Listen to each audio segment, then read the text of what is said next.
On March 17, 1943, in a quiet wooden office in Berlin, a German admiral held a report that seemed impossible. It was a single sheet of paper, a raw intelligence summary, but its contents were more explosive than a 1,000-pound bomb. The report did not describe a new superweapon or a secret army.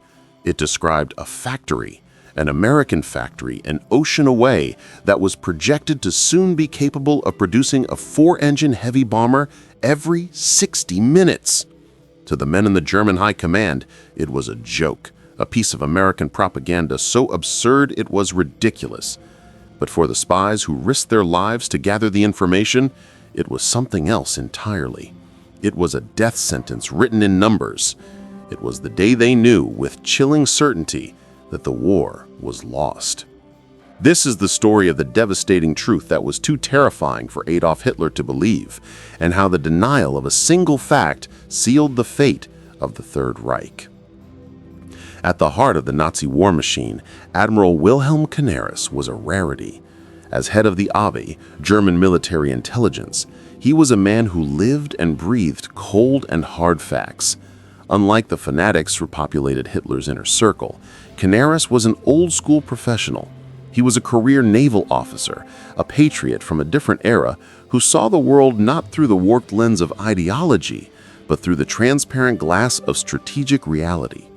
His loyalty was to Germany, and his duty was to provide the unvarnished truth, no matter how ugly it was.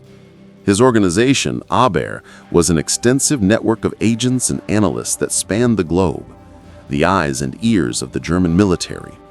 In the early years of the war, the Abwehr had been key to Germany's blitzkrieg victories, providing the information that enabled the Wehrmacht to outwit its opponents. But by early 1943, the mood in Berlin was changing. The war was no longer a series of victory parades. The Stalingrad disaster had been a brutal blow to the system. On the Eastern Front, the Soviet war machine was retreating with terrifying force. In North Africa, American and British forces were squeezing the lives out of Rommel's famous Afrika Korps. The tide was beginning to turn. And yet, at the top, a dangerous sense of invincibility persisted. Hitler, holed up in the headquarters of his wolf's den, was becoming more distant from the real world, surrounded by plasterers who filtered out bad news and fed his delusions. He believed that the German war effort was a matter of pure will. The German soldier was superior. German science was unbeatable. Victory was destiny. In this echo chamber of self-deception, Admiral Canaris was about to pour a bucket of ice water. He was a man who understood the grim arithmetic of war. He knew that modern warfare was not just a clash of armies, but a collision of economies, a brutal equation of steel, oil, and aluminum. And from his perch at the center of a global intelligence network, he was beginning to see numbers that terrified him. Numbers that suggested Germany wasn't just losing the production war, it was about to be buried by an industrial avalanche that he could not even imagine. Intelligence did not arrive in one instant. It was a slow, progressive fear built from a dozen different sources. It began as whispers collected by German agents in neutral countries. A businessman returning from the United States spoke of a factory so large that it had its own climate. A diplomat in Washington reported on production targets that appeared to have an extra zero. A Swedish engineer sent a coded message about an airplane assembly line that moved with the speed of automobile manufacturing. Individually, you could rule them out. But as reports flowed toward AB headquarters, Canaris's analysts saw the frightening pattern. They all told the same story. They all pointed to a place, a huge industrial complex in Michigan called Willow Run. And they all made the same ridiculous claim. The Ford Motor Company was applying automobile mass production techniques to a 4-engine B-24 Liberator heavy bomber. The goal was to eventually launch one, not one a day, not one every few hours, one every hour. To the German mind, this was simply impossible. A B-24 Liberator was a beast, an 18-ton aluminum and steel giant with more than 1.5 million individual parts. German factories, the pride of European engineering, took weeks, sometimes months, to produce a comparable heavy bomber like the Heinkel Hike 177. The idea that the Americans, a nation mocked in Nazi propaganda as a chaotic and racially mixed society, could build such a complex weapon in 60 minutes was not only unbelievable, but insulting. Canaris and his officers did the math. If the Americans could really accomplish this, 1 bomber per hour meant 24 a day, more than 700 a month from a factory. At the time, the entire German aircraft industry was struggling to produce a fraction of that number in heavy bombers. The spies confirmed the details. The information was examined. Even the Japanese naval attachés, Germany's own allies, sent reports on American production figures with a tone of pure fear. The data was solid, but how could this be? How could a workforce of what the Nazis considered inferior people, women, pharaohs, immigrants, accomplish this? How could a disorderly democracy mobilized with such a terrifying force? In the Nazi worldview, strength came from racial purity and authoritarian control. The United States had neither. Therefore, the reports had to be a lie, a massive campaign of deception. The alternative was too horrible to consider. It meant that war was no longer a contest of soldiers or generals. It was a war of factories. And if this March 1943 report pointed to a real future, it meant that Germany had already lost. As one AB officer said, if these numbers are correct, then Germany has already lost the war. It's no longer a question of willpower, it's a matter of mathematics. Half a world away, the impossible was becoming very, very real. On a stretch of farmland in Michigan, a monster had risen. It was the Willow Run bomber plant, the physical embodiment of what President Roosevelt called the arsenal of democracy, and there was nothing like it on Earth. Designed by industrial architect Albert Kahn, the main building was a single room so vast that it was called the most enormous room in man's history. It stretched for more than half a mile. To avoid paying taxes in 2 different counties, the assembly line had to make a bizarre 90-degree turn with partially built bombers spinning on giant turntables, a feature that became known as the tax turn. But the real revolution was in its philosophy.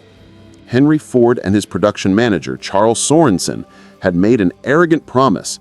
They would build airplanes like they built the Model T. The old guard aircraft industry scoffed. "You can't expect a blacksmith to make a clock overnight," one executive scoffed. Ford and Sorensen proved them wrong. They deconstructed the B-24 into manageable subassemblies. Each worker was trained for a single, repetitive task. One person drilled holes, another riveted a panel over and over again. This allowed the plant's apprentice school to produce thousands of new workers each week. And who were these workers? They were a direct contradiction of Nazi ideology. At its peak, Willow Run employed more than 42,000 people. Nearly a third were women, the iconic Rosie the Riveters, who operated rivet guns and welding torches. One of these women, Rose Will Monroe, became a real-life inspiration for the rose-colored propaganda character. The workforce was a tapestry of America. More than 9% of the workers were Afro-Americans, and another 3% were classified as disabled, all working side by side. They worked in shifts, 6 days a week. Their collective effort was a relentless 24-hour hum. This was the same mixed-race society that Hitler loved to mock, and they were about to outcompete the so-called master race at a rate that defied belief. The first few days were difficult, earning the plant the nickname Will It Run. But as 1943 progressed, the machine caught up with it. Raw materials flowed from one end, and from the other, an 18-ton heavy bomber emerged, ready to fly. This was not propaganda. It was a new kind of war, a war of industrial might, and the United States was unleashing a weapon for which the Third Reich had no answer. While German scientists were working on futuristic rockets, the United States was perfecting its most devastating weapon of all, the assembly line. Armed with this terrifying truth, Admiral Canaris faced his greatest challenge, penetrating the ideological fortress surrounding Adolf Hitler. It was a wall built with arrogance and willful ignorance, and its chief architect was the second most powerful man in Germany, Reich Marshal Hermann Göring. Göring was the head of the Luftwaffe, the German Air Force, an extravagant ace of World War I. He saw himself as the ultimate authority in air power. He was also deeply corrupt and deeply selfish. More than anyone else, Göring was responsible for the myth of the invincibility of the Luftwaffe.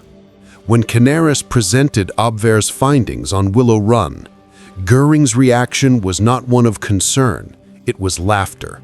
The reports were dismissed. "Americans can't build airplanes," he scoffed. "They're very good in refrigerators and razor blades." And that wasn't just a throwaway line. It was a perfect summary of the Nazi worldview. To them, Americans were a nation of merchants, a decadent consumer society. They were a mixed-race race that lacked the discipline and martial spirit of the German people. The idea that such a culture could mass-produce a heavy bomber was, in Göring's mind, simply impossible. He dismissed the reports as clumsy U.S. propaganda. You can imagine how maddening this was for Canaris. He was presenting a mathematical certainty to a man who was living in a fantasy. He tried to press the issue. His agents had details: the mile-long assembly line, the specialized tools, the pure capital investment. Göring would not listen to him.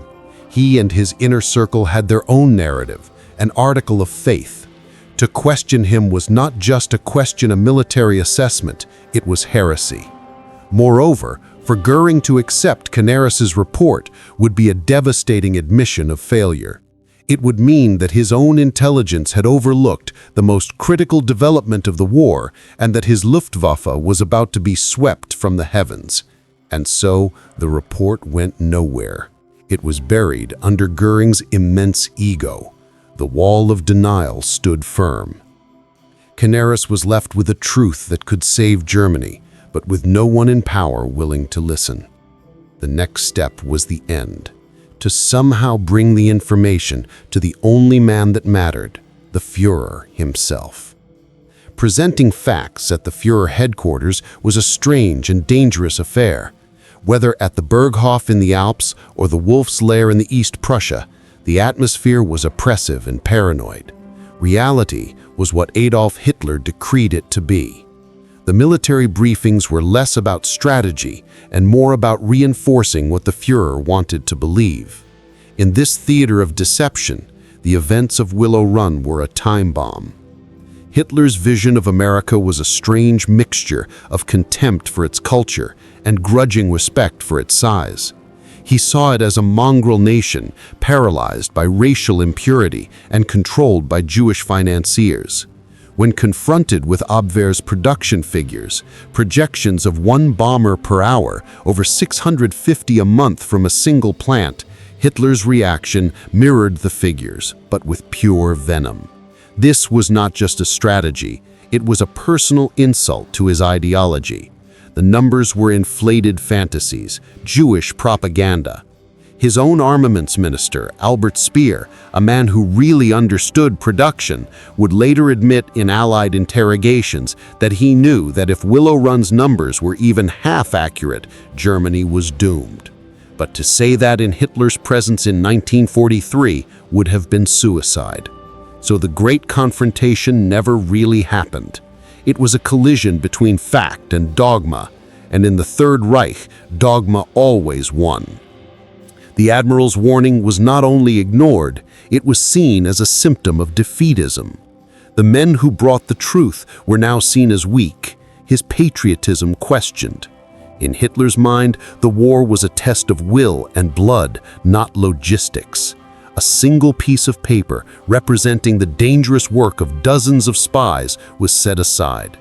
It contained the most important strategic fact of the war. The enemy's industrial capacity was growing at a rate that Germany could not hope to match. The decision was not made by order, but by a stubborn refusal to see. The truth was rejected. The spies were fired. The Admiral was silenced. And in that moment of supreme ideological blindness, the fate of millions was sealed. The consequences of that denial were inevitable. They came first as a distant rumble, then as a terrifying roar that filled the skies above the Reich. Believing in their own exaggeration, the German High Command made a series of disastrous mistakes. They continued to funnel resources into Hitler's pet projects, the Wunderwaffen, or wonder weapons. The V-1 flying bomb and V-2 rocket, while advanced, were strategically insignificant. The Messerschmitt Me-262 jet fighter was a revolution, but it came too late and in too few quantities. They didn't have time because Willow Run's prophecy was coming true. In late 1943 and into 1944, the trickle of Allied bombers turned into a flood. The U.S. 8th Air Force began its relentless daylight bombing campaign. And at the heart of this campaign were the B-24 Liberators. Planes rolling off the assembly line in Michigan were now blotting out the German sky. In February 1944, the Allies launched the Great Week, an all-out assault on the German aircraft industry. Thousands of bombers, many of them from Willow Run, attacked factories throughout Germany. The Luftwaffe rose up to defend its home and was systematically annihilated. The German pilots, as brave as they were simply overwhelmed. For every German fighter that went down, there was only a trickle of replacements. For every U.S. plane lost, 10 more crossed the Atlantic. It was a brutal war of attrition, exactly what Canaris had envisioned. The cities that Göring had promised would never be bombed were being reduced to rubble. A Luftwaffe general, fed up with Göring's detachment, wrote in his diary, "The Reich Marshal lives in fantasy. Yesterday, 1,000 U.S. bombers destroyed Linz." He still insists they can't have built that many planes. The B-24s that came out of the most enormous room in man's history were now deconstructing the Third Reich piece by piece. They destroyed factories, destroyed railroads, and destroyed oil refineries. The German war machine, starved for fuel, began to grind to a halt. The unstoppable Wehrmacht was being beaten into submission by the production of a single factory that its leaders had laughed at. So what happened to the man who tried to sound the alarm? For Admiral Wilhelm Canaris, the price of telling the truth was high. As the war turned against Germany, his sober warnings marked him as a man who could not be trusted. In Hitler's paranoid court, being a realist sounded a lot like being a traitor. His rivals in the SS saw the Abwehr as a nest of unreliable old-world aristocrats who lacked true Nazi fervor. They spied on him, expecting a mistake. His accurate reporting on the U.S. industry was not only dismissed, they were seen as proof that Canaris himself was spreading enemy propaganda. He was trapped. To do his job was to appear disloyal. But Canaris's opposition ran deeper. Horrified by the atrocities of the SS, he used the Abwehr to protect members of the German resistance, including theologian Dietrich Bonhoeffer. He worked in secret to prevent Spain from joining the Axis, an act of sabotage that cost Hitler dearly. The final blow came after the failed plot on July 20, 1944, to assassinate Hitler. The Gestapo investigation uncovered the vast network of opposition, and many traces led to Abwehr. Canaris was arrested. His personal diaries were found, revealing the true depth of his opposition to the regime. On April 9, 1945, in the last chaotic weeks of the war, the order came from a vengeful Hitler. In the Flossenburg concentration camp, Admiral Wilhelm Canaris, naked, was slowly strangled to death with piano strings. It was a brutal and humiliating end for the man who had seen the future with perfect clarity. He was assassinated by the very regime he had tried to save from its own blindness. He delivered the message, and because of his problem, it was deleted. When the guns fell silent in May 1945, The final numbers proved just how correct Canaris had been. The report that landed on his desk in 1943 was not only accurate, it was an understatement. Willow Run's final tally was astounding. At its absolute peak in 1944, the plant was producing a B-24 Liberator not every hour, but every 63 minutes. By the time the last plane rolled off the line, Ford had built 6,972 complete B-24s at Willow Run and produced another 1,893 demounting kits to assemble elsewhere. Think about that. A single American factory produced more four-engine heavy bombers than the entire German aircraft industry during the entire war. It wasn't even close. In all of its factories, the United States produced more than 18,400 B-24 Liberators, making it the most produced heavy bomber in history.